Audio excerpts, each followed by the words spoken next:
Alright, so today we'll be looking at Section 5 or Part 5 on Wilson's New Freedom. Main idea we'll be looking at is how Woodrow Wilson established a strong reform agenda as a progressive leader. Some important key terms, we have the Clayton Antitrust Act and the Federal Trade Commission.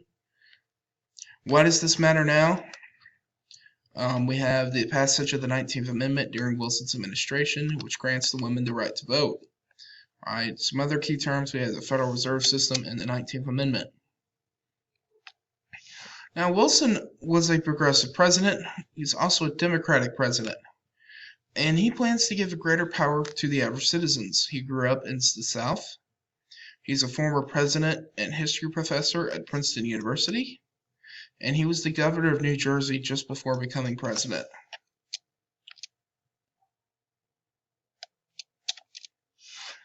As America's newly elected president, Wilson is going to enact his program called the New Freedom.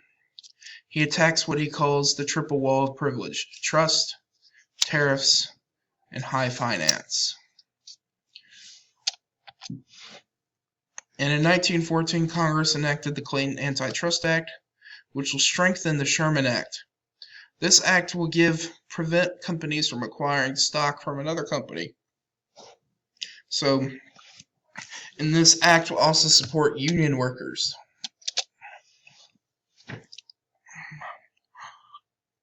And so the Federal Trade Commission is going to be formed. It's a watchdog agency to help end unfair business practices. And it helps protect consumers from business fraud. They also help consumers, people like us, from identity theft. The federal income tax arrives during Wilson's presidency. Wilson began lowering tariffs.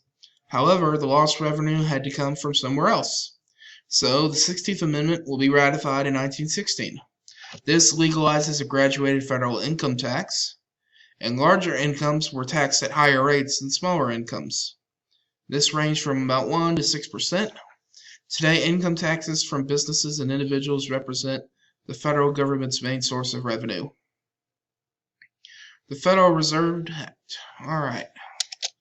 The Federal Reserve Act created 12 regional banks as bankers' banks, and money to banks as a set of interest rate. This established federal regulation of currency through interest rates, established a Federal Reserve Board to oversee the system of banks.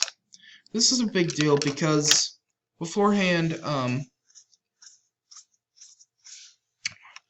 the monetary policy issue has been an issue. We've talked about it multiple times before. How others have struggled to figure out what the basis was, whether it should be gold or silver. Well, this is going to help fix those problems. All right. Moving on from Wilson, we're going to talk about how women win the right to vote. So the suffrage movement was given new strength by the growing number of college-educated women. So how did they achieve success? Well, Carrie Chapman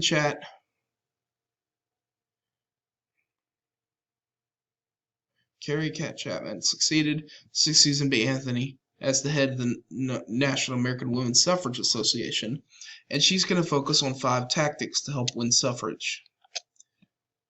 They're going to be a painstaking organization.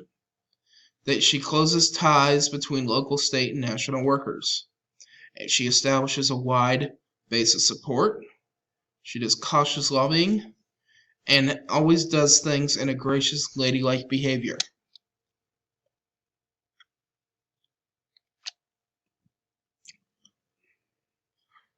We're also going to see temperance advocates push for the prohibition of alcohol. The 18th Amendment of the United States Constitution, which will establish prohibition in the United States and ratifies on January 29th, 1919. It is the only amendment to the United States Constitution that has been repealed by the 21st Amendment. So how did the war help women in World War? How did the war help women get the right to vote? Patriotic women headed different communities.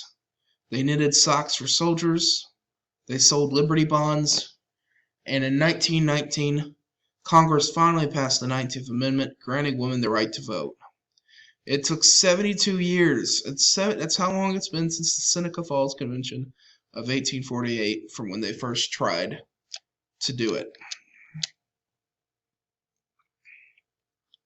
Now, there are some limits of progressivism, okay?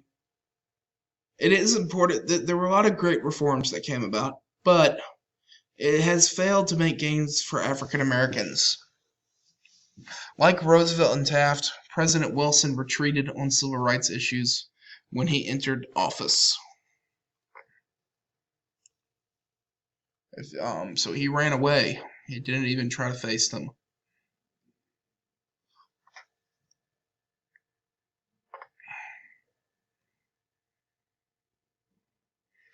Like, one of the things we'll talk about is in the 1920s, the Ku Klux Klan reached a membership of 4.5 million in the 1920s. And World War I is going to effectively bring an end to the progressive era.